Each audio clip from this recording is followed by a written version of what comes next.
Thanks, Masombo. Shifting focus now, Kenya Kwanza's Better Agenda and Manifesto had the affordable housing program that remains controversial to date. When the taxman, KRA, began the deductions, Kenyans had no option but to accept the reality.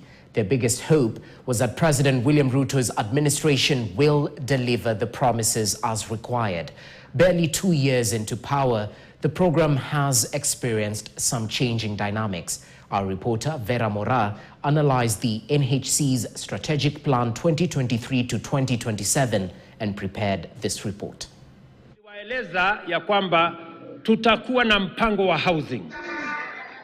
The bottom-up transformation agenda was meant to provide inclusive growth so that even the Mamamboga and Boda can feel the growth.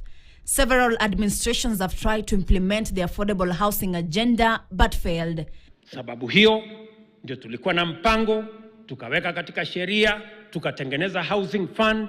Mimi nafurahi ya kwamba leo tuko na uwezo.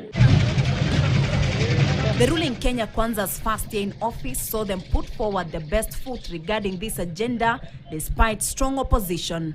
Kenyans are now subjected to the 1.5% deduction for housing levy, as well as another 1.5% from their employers. In the same year it was enacted, the affordable housing has captured a few changes. 27th of May 2024, National Housing Corporation celebrated its 70th anniversary and launched a new logo. Among those who attended the event were Chief of Staff Felix Koskei, Lands Cabinet Secretary Alice Wahome, Principal Secretary Housing Charles Hinga, and National Housing Corporation top officials. NHC is more critical now than ever as we face challenges and opportunities presented by the growing population and rapid urbanization.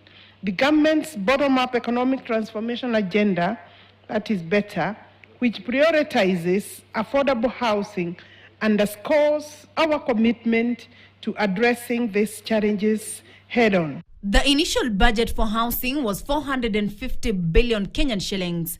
Now, taxpayers will raise 353.9 billion Kenyan shillings to implement the strategic plan, with the corporation required to mobilize 316.7 billion from external sources that would include collaborations, housing levy, and strategic partnerships. Under housing development, the corporation targets to deliver 110,000 housing units, 100,000 being residential houses, 5,000 being commercial units, and the remaining 5,000 are student hostels. However, this is a scale down from the initial prospects. Kenya Kwanza was targeting to build 250,000 housing units annually. Once again, the Principal Secretary Housing Charles Hinga defended the enactment of the new law. They will now include amenities such as social halls, fire stations, and provide playgrounds. And we're not just talking about 4 walls and a roof. We are building schools, we are building clinics, we are building fire stations, we are giving our people a lifestyle. The board chairperson, National Housing Corporation, expressed some of the challenges they are facing from the county level. Their plan to increase prime land banks through purchase of new land, land recovery, and allocation by government and state agencies. We are dead serious about fighting corruption. And it's about time that all professionals should really step forward and be counted in fighting corruption. Be faithful when you are generating your BQs, when you are designing structures. Be faithful to the cause when you are supervising the construction or the coming up of those structures. With that, Kenyans will yet again face demolitions in most of the estates to pave way for these projects.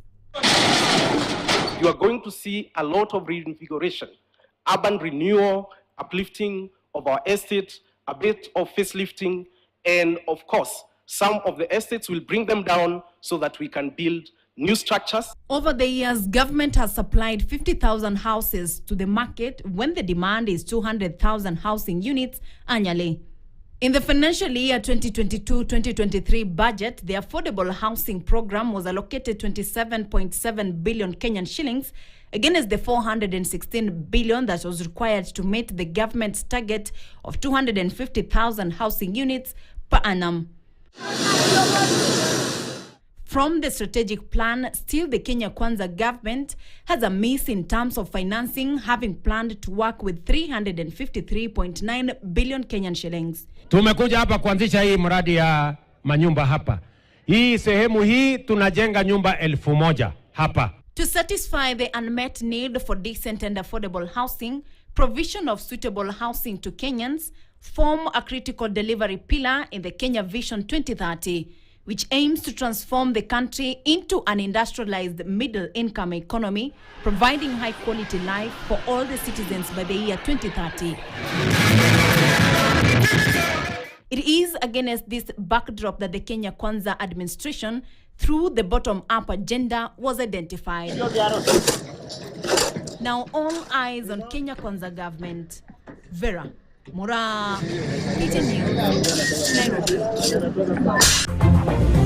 Also ahead, an in-depth look at how lack